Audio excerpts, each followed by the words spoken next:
students, this is Radhika Gaur with the session number 9th of your chapter The Fundamental Unit of Life.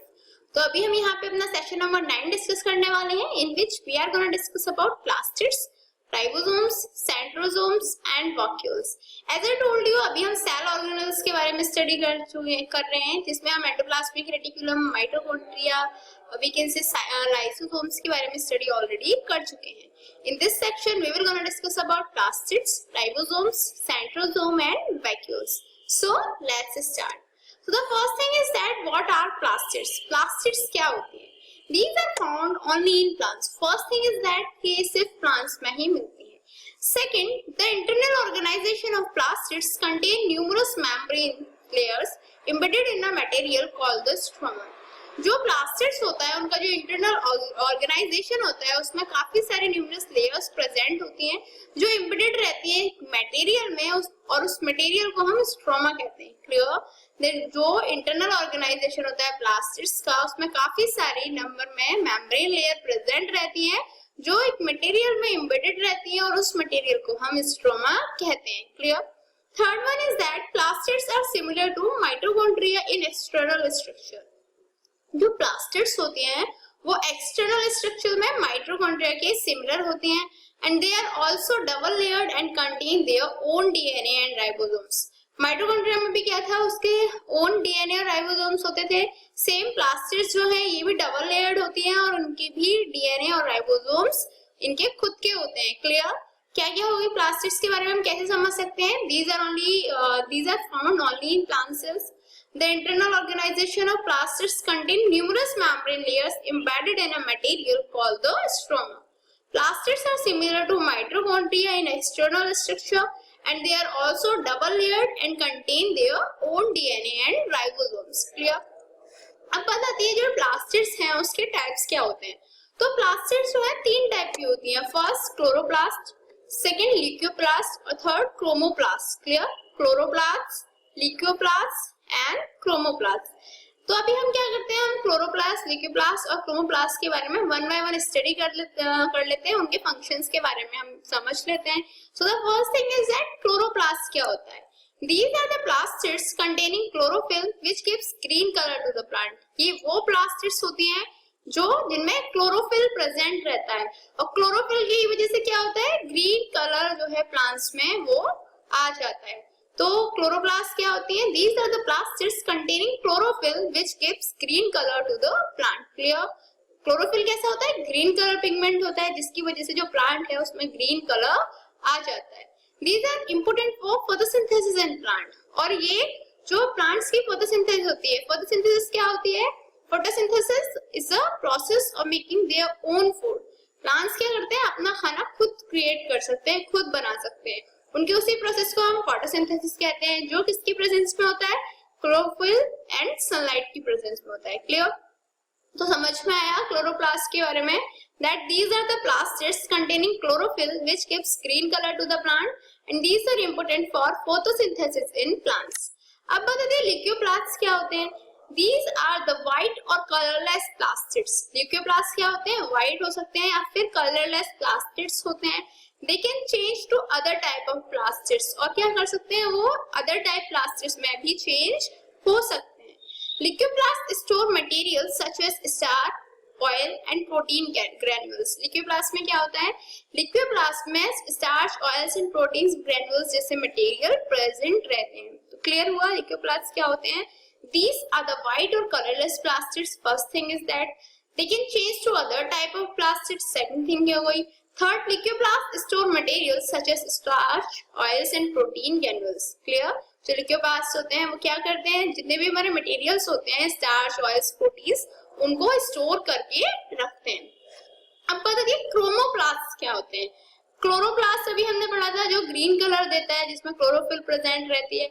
अब बताइए chromoplast क्या होता है. These are coloured plastids. ये क्या होती है? कलर्ड प्लास्टिड्स होती हैं.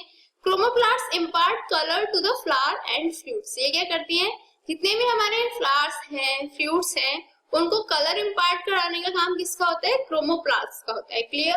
तो अभी आपको क्लोरोप्लास्ट, लिक्योप्लास्ट एंड क्रोमोप्लास्ट के बारे में क्लियरली समझ में आ गया होगा. उसके फंक्शंस भी आप समझ चुके होंगे. अब बात आती है हमारे जो राइबोसोम्स होते हैं वो क्या होते हैं. दैट इज जो हमने एक फंक्शन था, that is we can say जो प्लास्टिड्स थे उनके बारे में डिस्कस कर लिया। अब हम डिस्कस करते हैं अबाउट राइबोसोम्स। तो राइबोसोम्स क्या होते हैं? Ribosomes are the smallest cell organelles present in both prokaryotic and eukaryotic cells. Ribosomes क्या होते हैं? स्मॉलेस्ट सेल ऑर्गेनेल्स होते हैं जो प्रोकैरियोटिक और यूकैरियोटिक सेल दोनों में ही प्रेजेंट होते हैं। Clear? The ribosomes are the smallest cell organelles present in both prokaryotic and eukaryotic cells. They are either freely distributed in the cytoplasm or are attached on the surface of endoplasmic reticulum and nuclear membrane. इनके साथ क्या होता है? या तो ये cytoplasm में freely distribute रहेंगे, क्लियर, या फिर वो क्या करते हैं, जो एंडोप्लाज्मिक रेटिकुलम होता है उसके सरफेस से अटैच रहते हैं और न्यूक्लियर मेम्ब्रेन की सरफेस से अटैच रहते हैं। क्लियर हुआ? राइबोसोम्स के बारे में आपको दो चीजें समझ में आई, that ribosomes are the smallest cell organelle present in both prokaryotic and eukaryotic cells and they are either freely distributed in the cytoplasm or are attached to the surface of the endoplasmic reticulum and the nuclear membrane. Clear?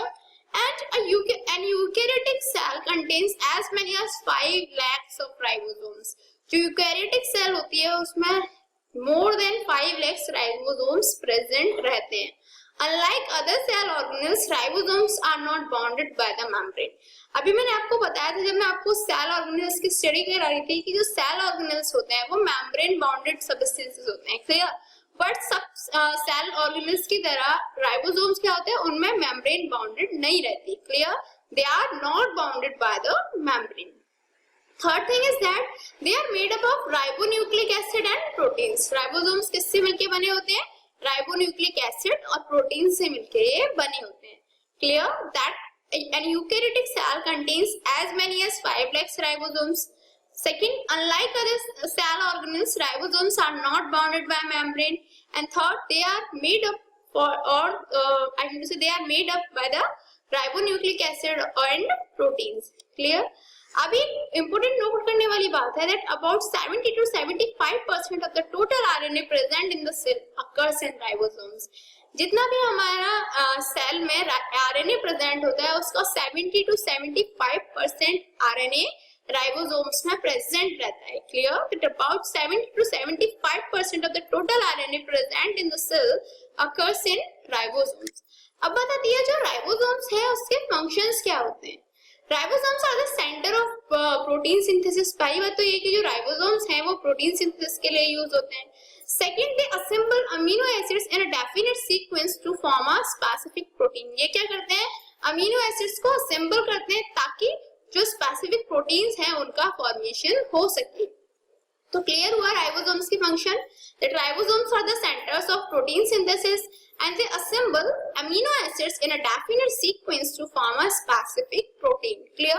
अब बताती है ribosomes हो गए हमारे, plastids हो गई, centrosome क्या होते हैं?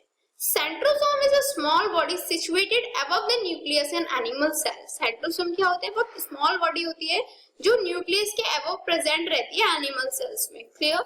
It also occur in some algae, fungi and bryophytes but is not found in prokaryotic cells and cells of the flowering plant. ये कुछ एल्गीज में, फंगीज में, ब्रायोफाइट्स में भी मिल सकती है, लेकिन ये प्रोकैरियोटिक सेल्स या फ्लावरिंग प्लांट्स की सेल्स में हमें अवेलेबल नहीं मिलेगी। Clear? That centrosome is a small body situated above the nucleus in animal cell. It also occur in some algae, fungi and bryophytes. Clear? अब बताते हैं जो सेंट्रोसोम का फंक्शन क्या होता है। It helps in the formation of the spindle fibers during the cell division. जब हमारा सेल डिवीजन होता है वहां पे जो हमारे स्पिंडल फाइबर्स का फॉर्मेशन होता है उसमें सेंट्रोसोम की जरूरत पड़ती है। क्लियर? तो राइबोसोम, सेंट्रोसोम, प्लास्टिड्स आपको क्लियर हो गए। अब बात आती है वैक्यूल्स क्या होते हैं। These are the storage sacs for solid और liquid contents. ये क्या होते हैं? स्टोरेज सैक्स होते हैं सॉलिड और लिक्विड कंटेंट्स के लिए। Clear?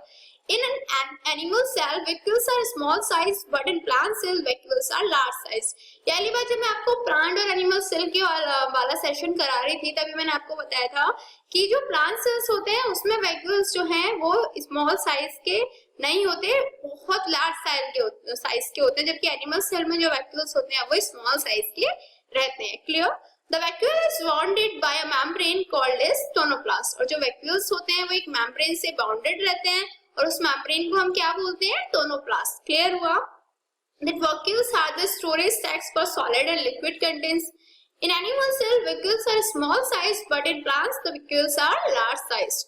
Also, the vacuole is bounded by a membrane called as tonoplast. अब बात आती है जो vacuoles हैं उसके functions क्या हैं? तो first function क्या हो गया? Vacuoles are full of cell shape and provide turgidity and rigidity to the cell in plants. ये क्या होते हैं? Cell shape से full होते हैं. Clear?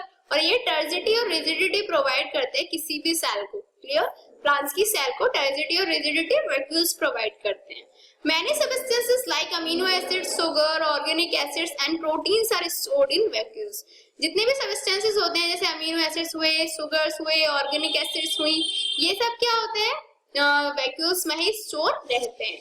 Also in amoeba, consumed food items are stored in food vacuoles. Amoeba में भी क्या होता है? जितने भी हमारे consumed food items होते हैं वो food vacuoles में ही स्टोर करके रखे जाते हैं.